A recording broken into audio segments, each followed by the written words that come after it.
Ассалаумалейкум достар. Мен бүгін сіздерге қазақ жігіті қандай болу керек деген мәселе турасында ой қозғағым келіп тұр.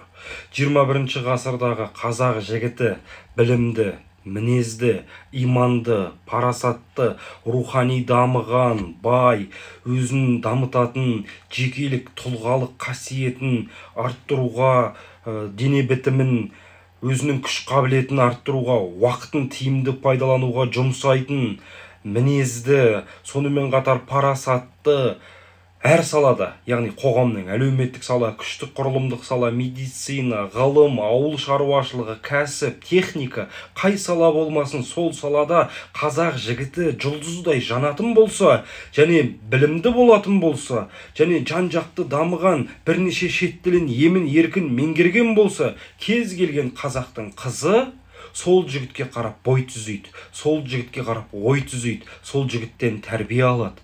Қазақ жігіті ұлықты, қызы қылықты болады. Қазақ жігіті өзін алға дамытқан жағдайда ғана қазақ қоғамы оянады. Сондықтан қазақ жігітінің кескін келбеті, болмыс бітімі 21 ғасырдың басындағы алаш жігіттеріндей болу керек. Алаш жігіттері неге мықты? Өйткені алаш жігіттері бірнеше тілді емін еркін білді.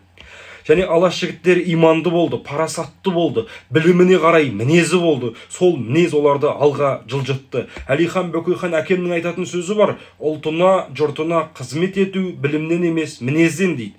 Сол Әлихан әкемнің тағы бір сөзі бар: ұлттың жоғын ұйықтап жүріп емес, ояу жүріп іздеу керек дейді. Міне жігіттер, біз ояу болсақ, біз сергек болсақ, біз мінезді болсақ, біз парасатты, иманды болатын болсақ, қазақ қоғамы алға жылжиды. Қазақ қоғамының өскені, өнгені, қазақ қоғамының алға дамығаны ол бәріміз үшін бақыт, бәріміз үшін қуаныш.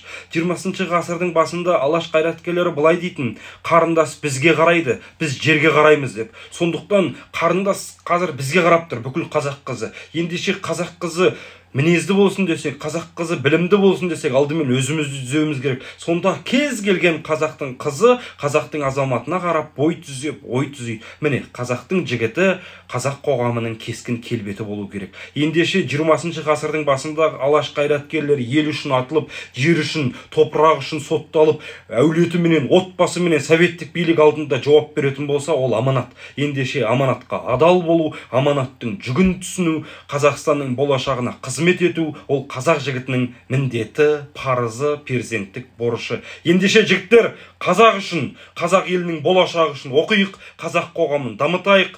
Сіз де, біз де алашпыз. Алаш рухы сөнбесін.